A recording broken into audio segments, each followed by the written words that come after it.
Come on, Snake.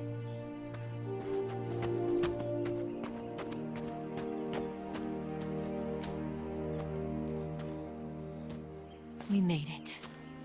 We made it. Over there.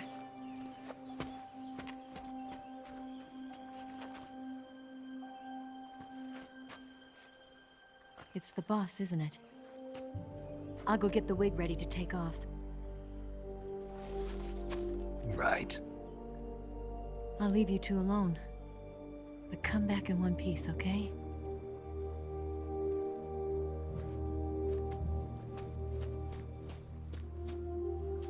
Promise me!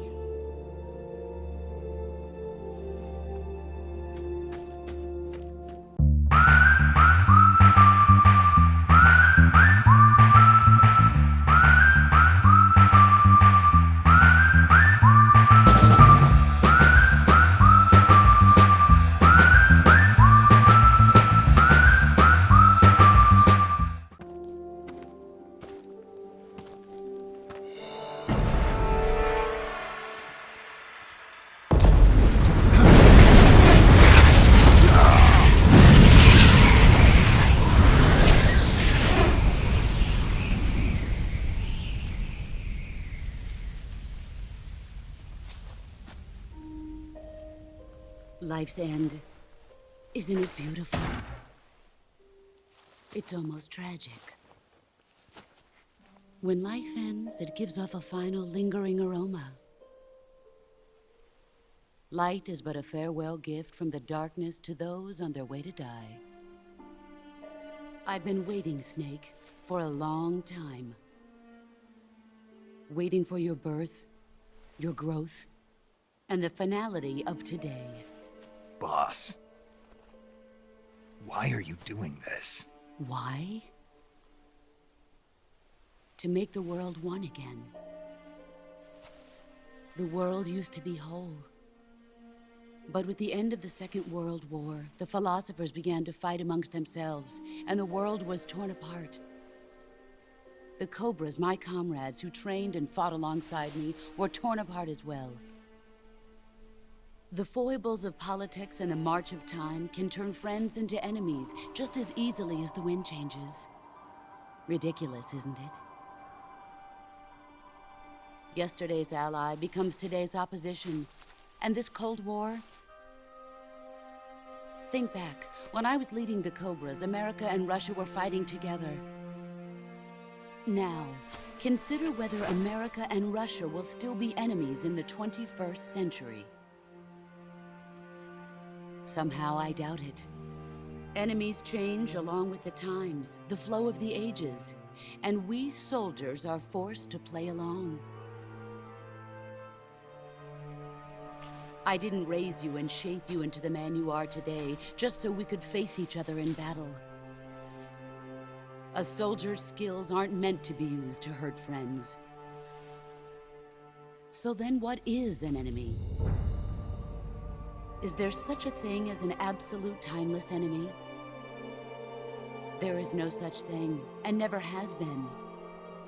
And the reason is that our enemies are human beings like us. They can only be our enemies in relative terms. The world must be made whole again. The philosophers must be reunited. I will devote my skills to that purpose. And with the Colonel's money, I will achieve that end. Just as I once created the Cobras. They are my family.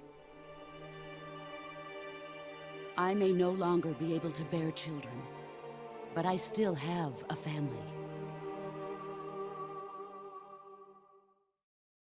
It was November 1st, 1951.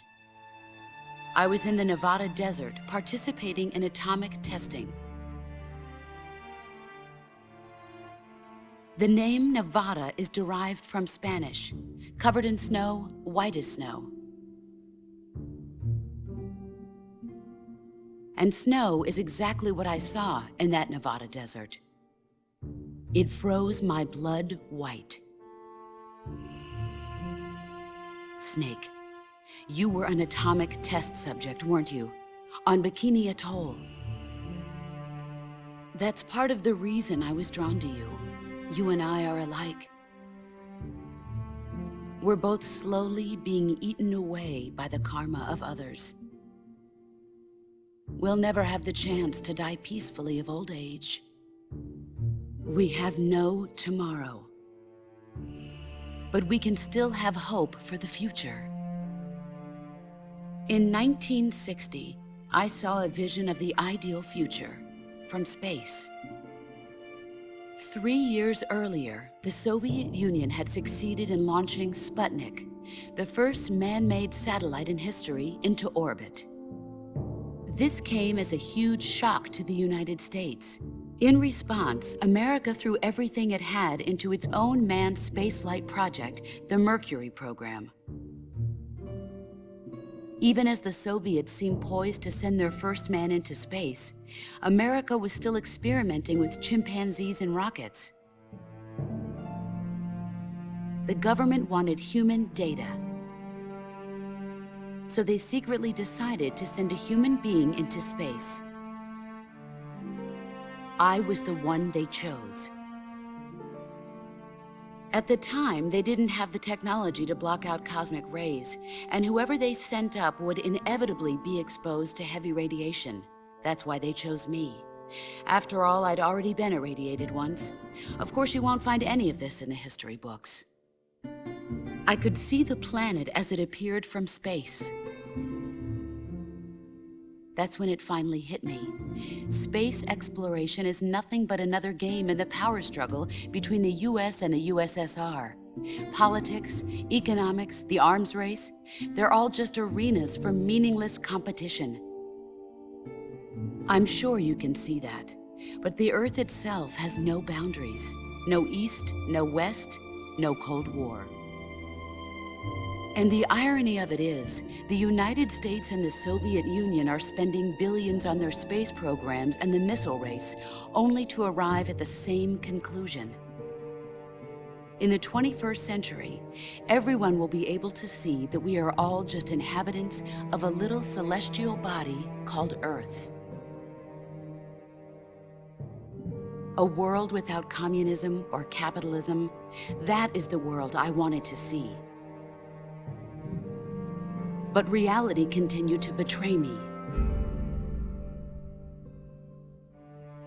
In 1961, I was sent to Cuba, to Bahia de Cochinos.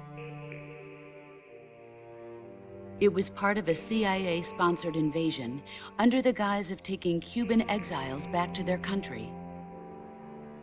But the US government betrayed them. Our weak-kneed president held back their air support. Defenseless, the exiles were annihilated by the Cuban army.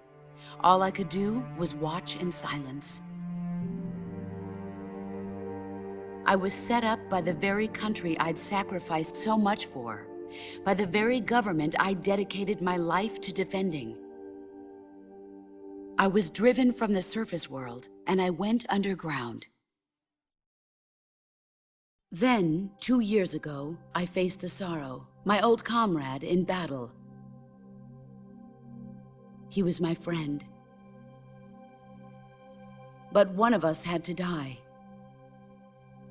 I was left with no choice. The sorrow gave his life for me. There is no enmity between us. One must live, and one must die. That was the mission.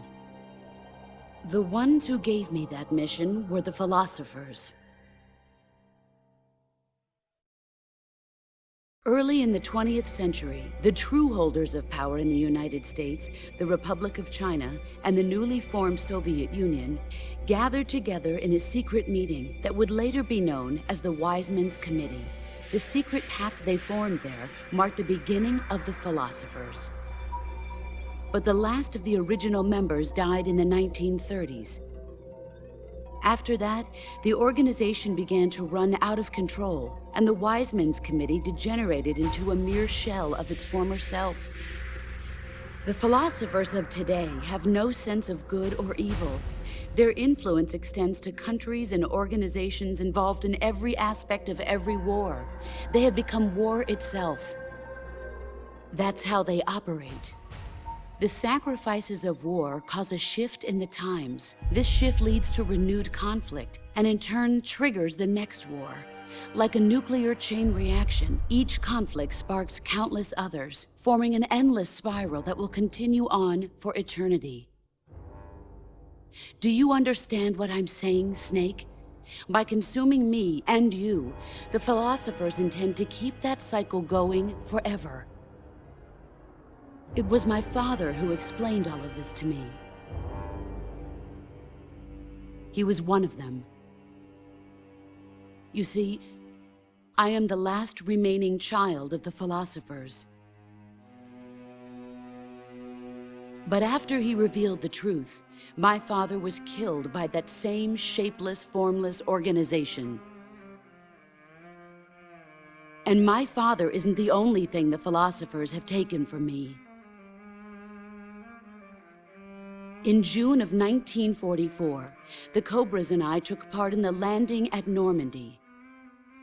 We'd been given a top-secret mission to locate and destroy enemy V-2 rocket installations.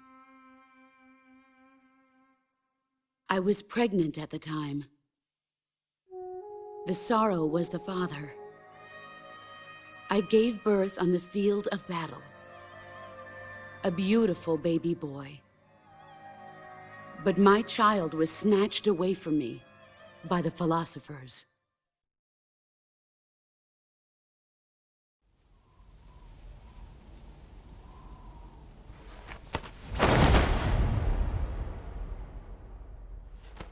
Look at this scar. This is proof that I was once a mother. I gave up my body and my child for my country. There is nothing left inside me now. Nothing at all. No hatred, not even regret. And yet sometimes at night, I can still feel the pain creeping up inside me, slithering through my body like a snake.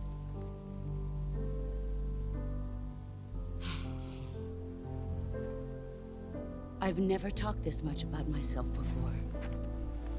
Thanks. Thanks for listening to me.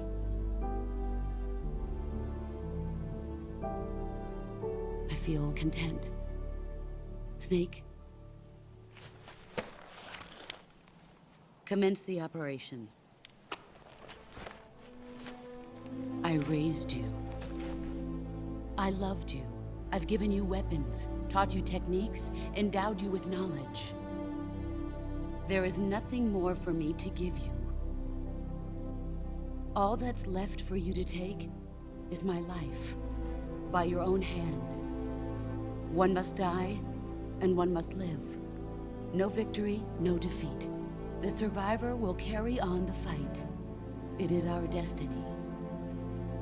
The one who survives will inherit the title of boss. And the one who inherits the title of boss will face an existence of endless battle. I'll give you 10 minutes. In 10 minutes, MiGs will come and bomb the hell out of this place. If you can beat me in less than 10 minutes, you'll be able to escape in time. Let's make this the greatest 10 minutes of our lives, Jack. Boss. You're a soldier. Finish your mission. Prove your loyalty. Face me. Come.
see what you're made of.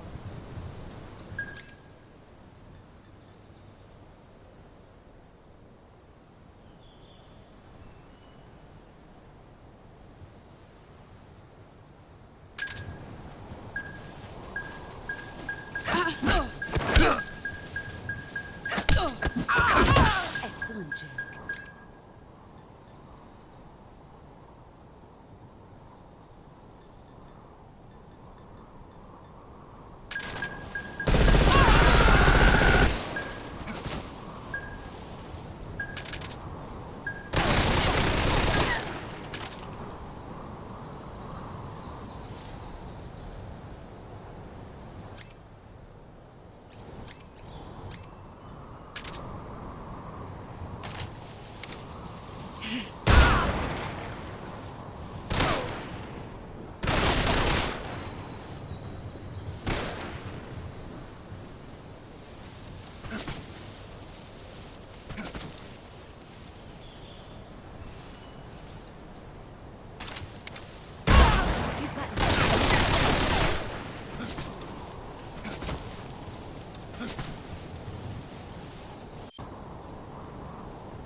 Is that all you got?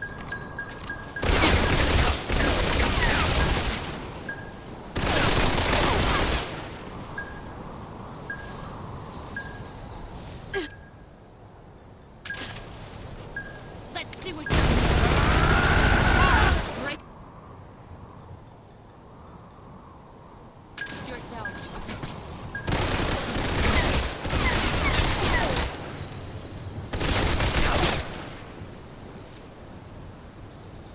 5 minutes.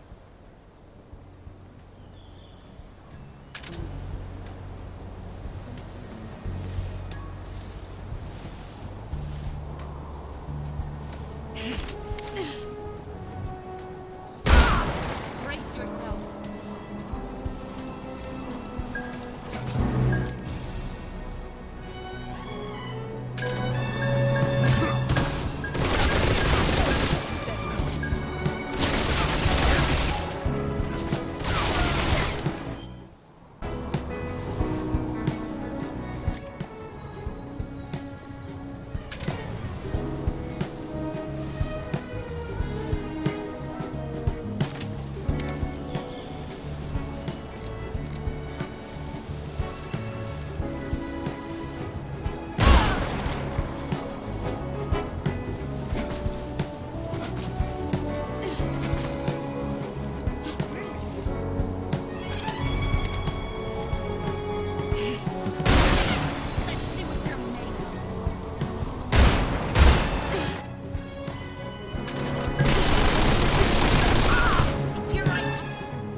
Take this. Keep it safe.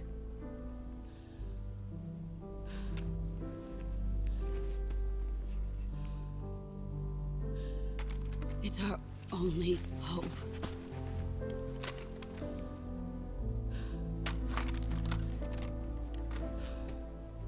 A patriot? Why are you giving me this? Jack. Or should I say, Snake. You're a wonderful man. Kill me. Kill me now. Do it.